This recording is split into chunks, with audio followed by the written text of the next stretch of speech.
Someone told me once that comparisons are the thief of joy. It's a phrase that comes to mind from time to time because we all do it. No matter who we are or how much we have, there is always someone who has more than us, and inevitabilities like jealousy will arise. Well, I think Sony has been constantly comparing themselves to Marvel because they took one look at the train wreck that Marvel is turning into and said, you know what? We can be even worse than they can. In the game of comparisons, Sony is doing their absolute best to outdo both Marvel and DC in the race for worst movie franchise.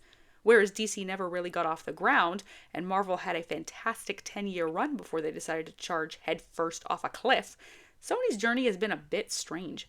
I loved Into the Spider-Verse, but at the same time, everything else they have released in their new Venom-verse has been bland to downright awful. Venom to me was inconceivably boring, and I didn't even see the second one as a result.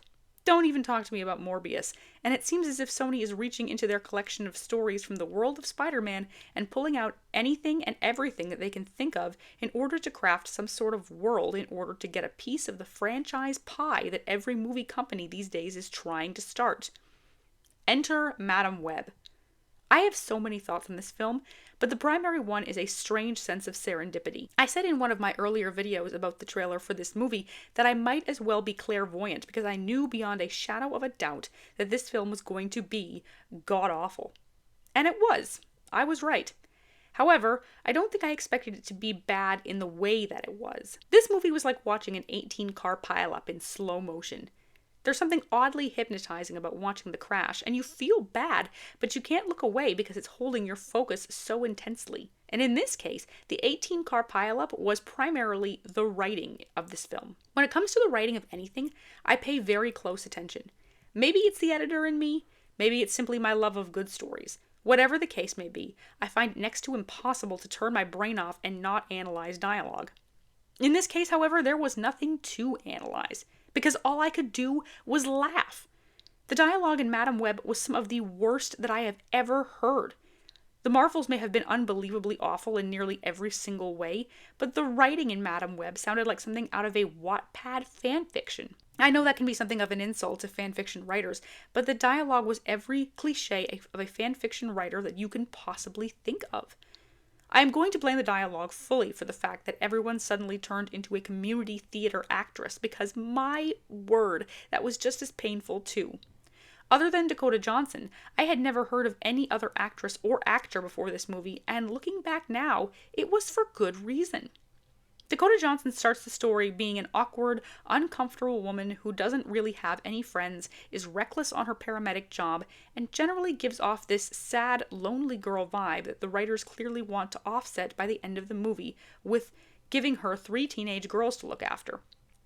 But unfortunately, the character arc that the writers try to put her through is forced, awkward, and doesn't really feel genuine at all. The movie makes it very explicit from the start that a family just isn't for Cassandra.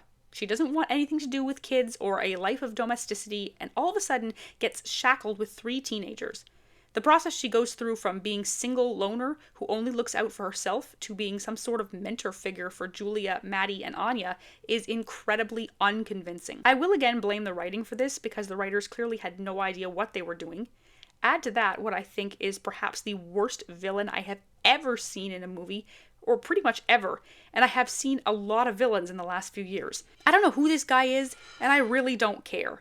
I don't know if the writers found him at a slam poetry reading or attempting and failing to serenade a woman on a rooftop, but wherever they found him, they need to put him back. Ezekiel Sims was by far the worst part of this movie, bar none.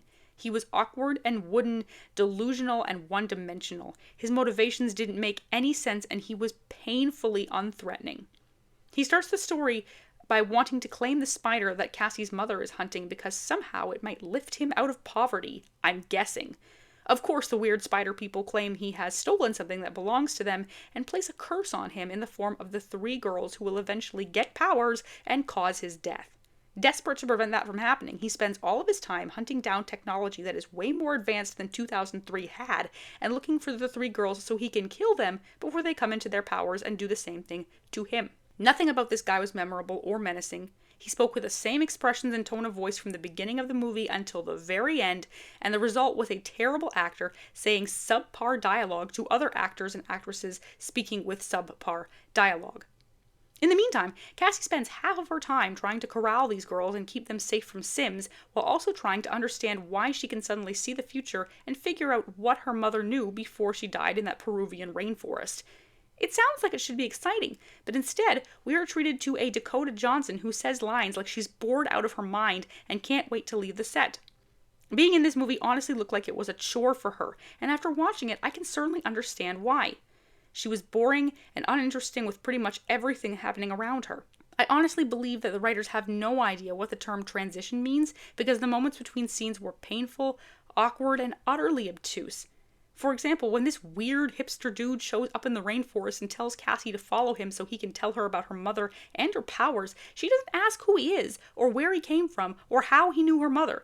No, she just follows him with no questions asked. She's in a different country, a single woman who looks 110 pounds soaking wet, and she agrees to follow a hipster deeper into the rainforest because he asked her to follow him. Does any of this make any sense whatsoever? The hipster dude tries to pull the wise old sage act by telling Cassandra that she had her powers because a spider bit her mother after she was shot by Sims, and it was the only way to save her life. She can see the future and, along with it, the threads that connect her to other people in her life and manipulate them to her will, apparently. Oh, and instead of some sort of necessary training montage, he shoves her in this pool of sacred tears, and then the scene cuts back to New York City and the three girls who I think we're supposed to care for because of their sob stories, but who I really didn't find interesting whatsoever. No, and did I mention that Cassandra brings the girls to her paramedic friend Ben Parker, and he apparently has no concerns with housing 3 teenage girls that are apparently on a missing persons list? And his friend is connected to a kidnapping, a charge which apparently goes away within about 10 minutes. He also seems to know everything that's going on, and seems to be completely okay with Cassandra just running off to Peru. It's not like her photo would be running on a police database and they would have arrested her at the airport for kidnapping or anything. But the movie looks at the audience and asks, what is logic? We've never heard of it. There's an enormously long, drawn-out CGI battle where Cassandra leads the girls and Sims into a warehouse packed with explosives near the docks and attempts to blow it up with Sims trapped inside. And in order to stop him, she somehow taps into her Madam Web capabilities and manages to save all the girls by turning herself into a CGI ghost so she can be in 3 different places at once to stop them from falling into the collapsing building. At this point in the movie, I had to just throw out my hands and begin laughing because the movie had stopped trying to fool us about just how bad it was and seemed to want to get through things as quickly as possible at that point. Long story short, Sims is crushed by a falling sign, and Cassandra falls into the river where she's blinded by one of the flares that they set up off in the building to try and blow it up. And with that out of the way, she becomes the blind comic character Madam Web with no trauma or long-lasting impacts whatsoever. She and the girls become this sort of found family. The movie never explains how she would have gotten custody of them given that she's a wanted criminal and is now disabled to the point of not being able to work. But again, what is logic? We don't know what that word is here. Sims is now dead, and they all live happily ever after because, well, plot reasons. Custody issues and immigration problems are worked out. Cassandra decides with the flip of a coin that she wants to be a mom, and the movie ends with her raising 3 teenage girls in an apartment that we don't know how she got. Does the movie explain any of this? No. Don't ask questions, just consume product and get ready for the next installment, because by no means is this slog ever going to end. There are many things that made me question what I was seeing in this movie, but one of them was the same thing I talked about in an earlier video. Nothing meant anything. There were no stakes in this movie because Cassandra could see them coming all the time and knew what to do to stop them.